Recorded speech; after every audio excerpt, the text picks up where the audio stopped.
Hi, this is రానా. మీరు వింటున్నది voice of Telugu. Positive విషయాల్ని వినండి, తోటి వారితో పంచుకోండి. Don't let negativity in your life at all. It's of no use. దేనికి పనికిరాదు.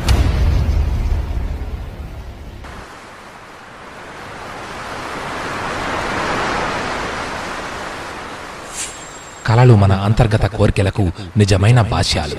వాటిని అర్థం చేసుకోవడానికి కళా నైపుణ్యం కావాలి. విజయం కన్నా దానికోసం చేసే ప్రయత్నం చాలా గొప్పది. ఏది తప్పో ఏది ఒప్పో మీ అంతరాత్మ చెబుతూనే ఉంటుంది. తెలియదు అనడం ఆత్మవంచన. ఒకరిపై చాడీలు చెప్పేవారితో నీవు ఏకీభవిస్తే నీపై కూడా చాడీలు చెప్పడం వారు ప్రారంభిస్తారు. ఓ నా ధీర వత్సలారా, మీరందరూ మహత్ కార్యాలను సాధించడానికే జన్మించామని విశ్వసించండి. కుక్క పిల్లల అరుపులు అనగా ఇతరులు చేసే నిందలు మిమ్మల్ని భయపెట్టకుండుగాక. అంతేకాదు, ఆకాశం నుండి పిడుగులు పడినా మీరు చలించరుగాక.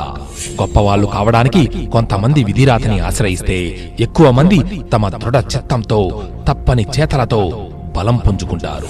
నీకు నువ్వు నిజాయితీగా ఉంటే నిన్నెవరూ తప్పు పట్టలేరు. విలువలేని మనుషులు కేవలం తినడానికి త్రాగడానికి మాత్రమే బ్రతుకుతారు. కానీ విలువలున్న మనుషులు జీవించడానికి మాత్రమే తింటారు. ఇవాళ నీవు కూర్చున్న చెట్టు నీడ ఎప్పుడో ఎవరో ఒకరు నాటిన మొక్క నుంచే వచ్చింది. ప్రతీకారాన్ని తీర్చుకోవడంలో ఒక వ్యక్తి తన శత్రువుతో సమానుడు.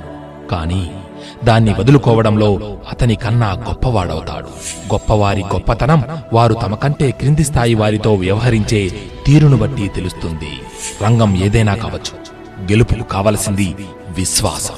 ప్రకృతి మీద మనం ఏ మేరకు విజయం సాధించామో ఆ మేరకు అది మన మీద ఖచ్చితంగా ప్రతీకారం తీర్చుకుంటుంది. మిత్రమా, ఆఖరుగా ఒక్క మాట. నదులు చెరువులకు రకరకాల పేర్లుంటాయి. అన్నింటిలోనూ నీళ్లే ఉంటాయి. మతాల విషయంలో కూడా పేర్లు వేరైనా సత్యం ఒక్కటే. ఇది రాసిపెట్టుకో.